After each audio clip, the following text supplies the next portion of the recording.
Hello, everyone, and welcome to another live session of A Day with your Fertility Specialist. I am going to be your host for today, and my name is Kadili Sabinam. And joining us here today is the wonderful Dr. Jane, a minimal access surgeon and a consultant gynecologist here at Alps Hospital. It's nice to have you here once again, ma. Thank you for joining us. Thank you for having me. You're very welcome, ma. Thank you. And on today, we're going to be talking about PCOS or the new name PMOS, polyendocrine metabolic ovarian syndrome. But before we dive into our topic for today, I want you to share this link to someone that you know. These sessions have been very, very impactful and are very wonderful knowledge sharing sessions. So I want you to share the link to somebody you know. Tell somebody to join us today, and also share the link on your status to somebody you know who will need this information. So now, Dr. Jane, we had this live session on Wednesday where you talked about briefly about PCOS, now PMOS. So I want you to briefly recap what was said on Wednesday for those that are just joining us newly. All right. So PCOS to PMOS, well, polycystic ovary syndrome and polyendocrine metabolic ovarian syndrome. Well, there is following a global consensus among clinicians, researchers. There's a drift to rename there's this drift to rename the condition as PMOS. Well, this is from better understanding of the condition. Formally, well, better understanding of the condition. Over the years, clinicians and researchers recognized that the condition was more like a lifelong condition that encompasses more organs in the body. Metabolic functions are affected, endocrine functions are affected, even the ovarian functions are affected. But this condition was somehow narrowed because of the name. So the name was misleading because every once people hear polycystic ovaries, a lot of people assume they have cysts and all of that.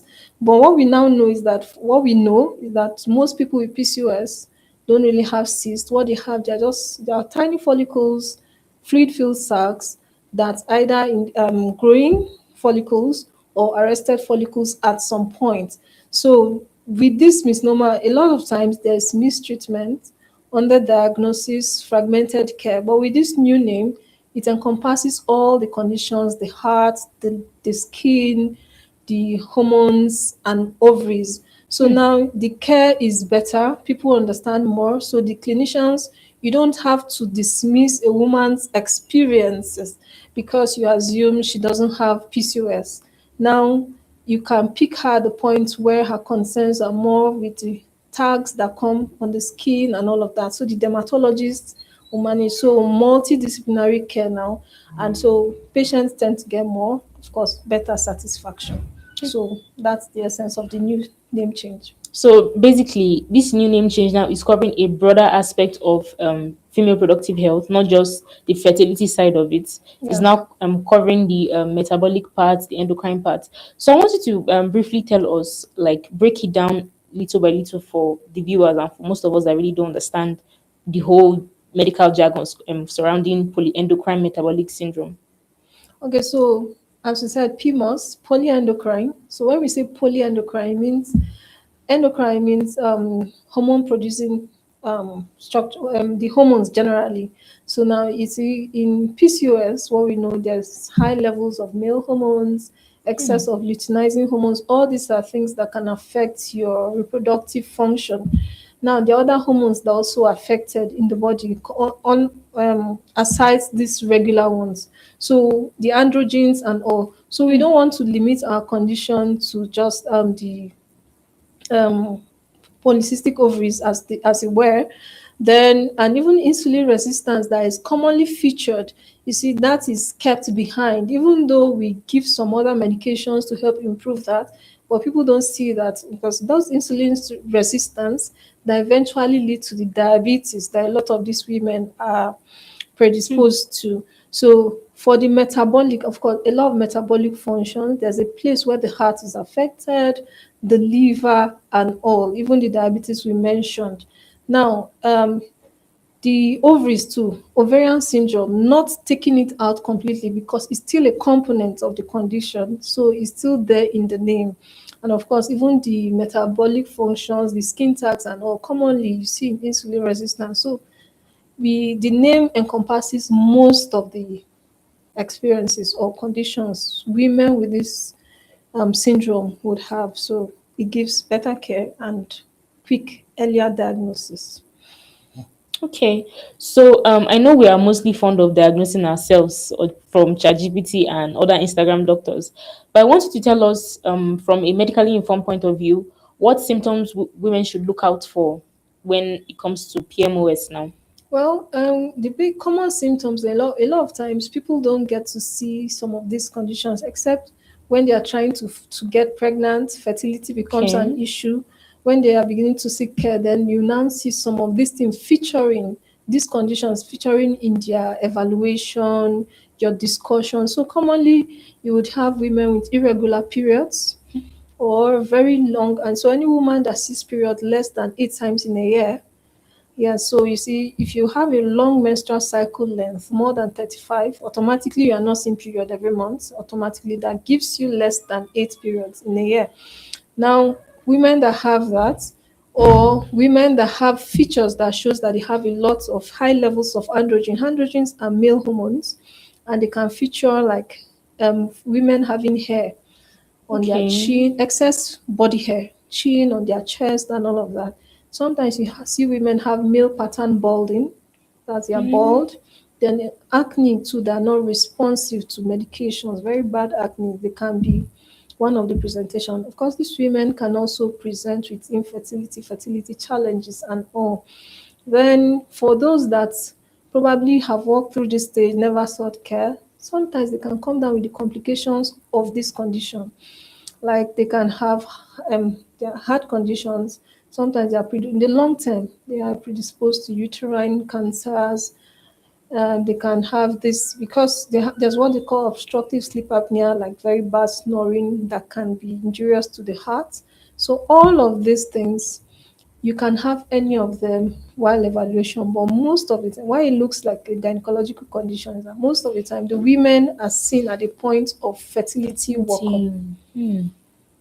Wow, it's so sad to see that this condition affects a lot of the parts of the body. You mentioned PCOS causing, leading to, in the long run, leading to cancer. That is really sad. So I want to ask: is there a cure for PMOS now, as it's called?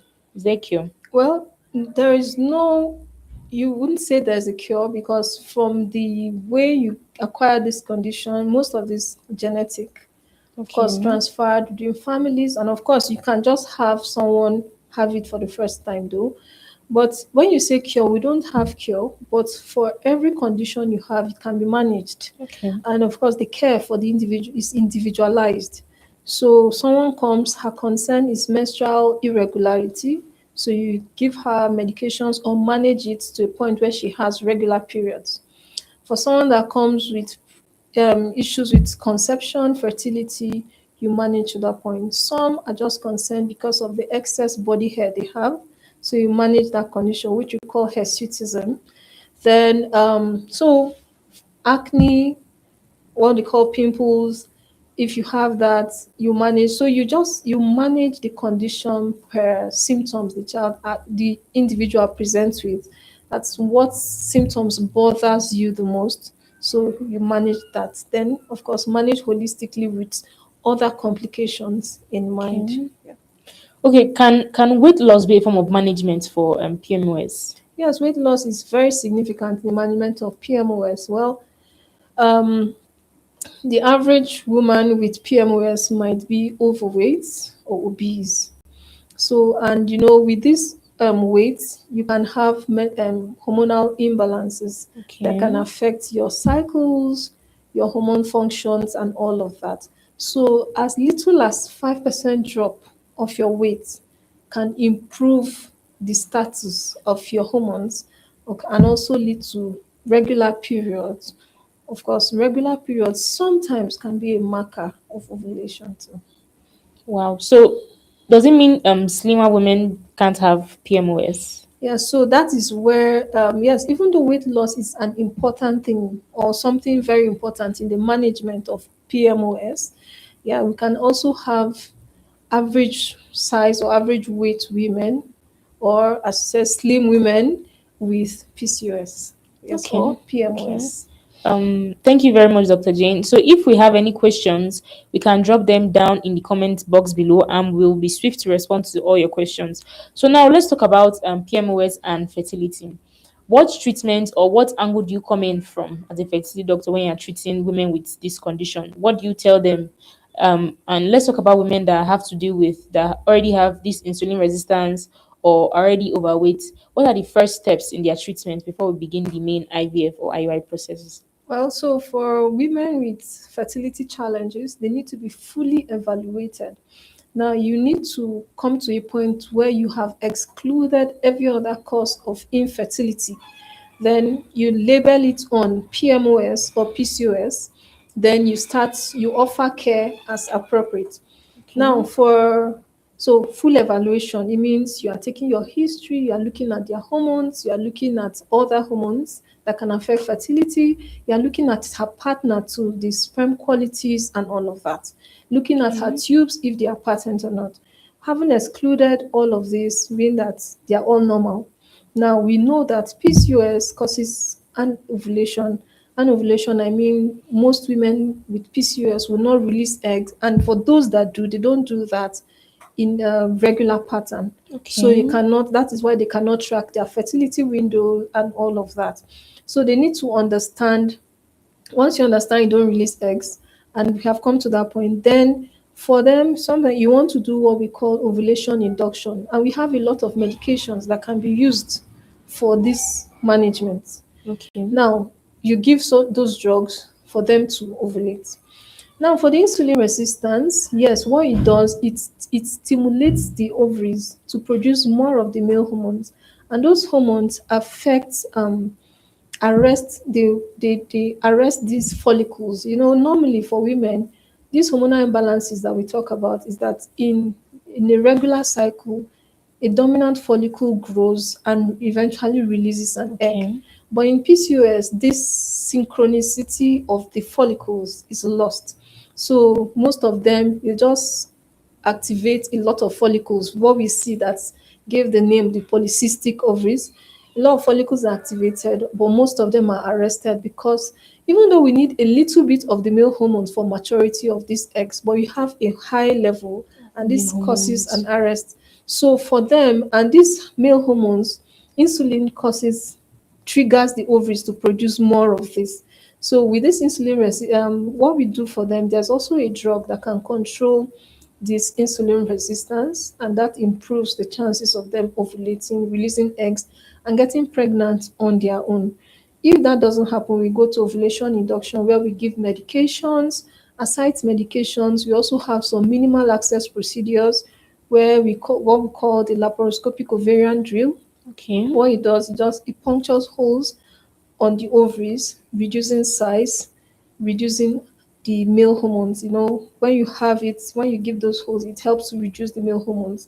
For some, if they go ahead to have regular cycles and eventually get pregnant on their own. Then, having done this ovulation induction, giving those other medications that will improve insulin resistance.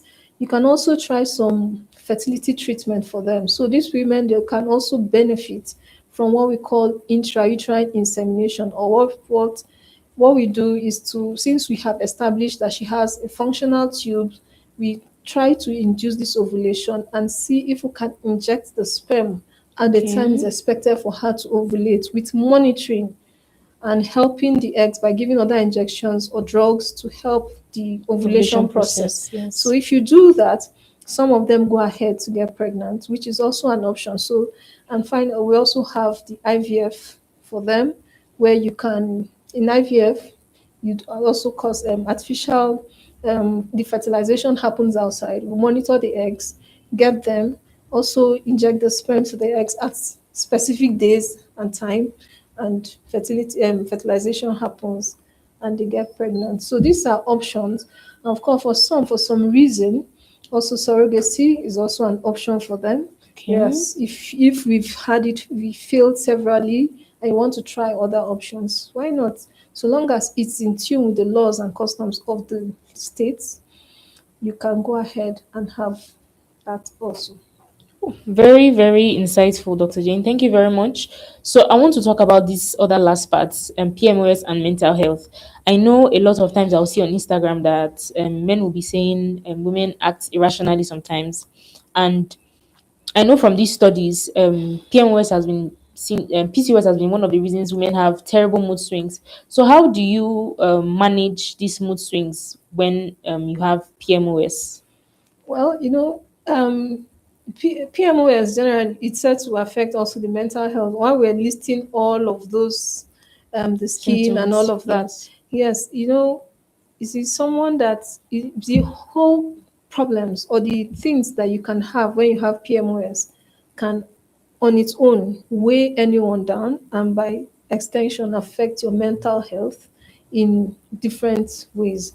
A woman trying to conceive, that is already a lot of anxiety, a lot of marital disharmony, and all of that in her home.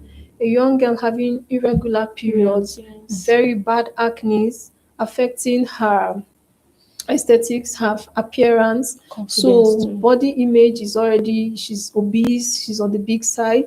So your image, your confidence drops. All this makes you withdraw and all of that. Then the other the fact that you can't get pregnant when you want it and how you want it, you can't track your cycle, you can't plan. All of this put together can weigh anyone down, affect you mentally, and you know that now affects your social relationship. When your mental health is down, sometimes your relationships, your So it's affected, associations get yes. to suffer, even though it's from a point of lack of understanding from others. Because when you don't know what you're going through, sometimes the truth of the matter is that a lot of times people respond to these hormones not because they are aware that they are acting in that way, but it's just the hormones acting. So that you see someone behaving irrational today, tomorrow, next tomorrow, the person is all nice and normal. Sometimes this is what's playing on, but at the time it's happening, they might not have an idea of what's happening. So it's just their hormones playing a whole lot with their psyche. And it takes a whole lot for people to understand. You need to understand, but the knowledge is still spreading. Hopefully, people get to the point and understand what women go through. Well, hopefully, we all get to the point where we finally understand and we can um, source for information about what is going on in our bodies. So, my final charge to you today is PCOS, PMOS now is not a death sentence. It can be managed, as Dr. Jane said, with proper medications, guardians, and counseling. So, if you know anybody that is having any of these symptoms she mentioned, either the mood swings, the weight gain, sometimes acne too, as she mentioned, if you know anybody or if you yourself is dealing with any of these symptoms, you can book a consultation with us. Our numbers are displayed on the screen. You can book a consultation and talk to our fertility specialist here at Alps Hospital. I'll be very, very glad to help you on this your journey. Once again, thank you very much, Dr. Jane, for joining us and sharing your wonderful knowledge with us today. Um, Welcome. make sure to join us next time and make sure to share this link with somebody. You can also go back to watch it and listen and see if it tells you anything you have been experiencing or if you know anybody that has been experiencing these symptoms. And see you next time. Bye.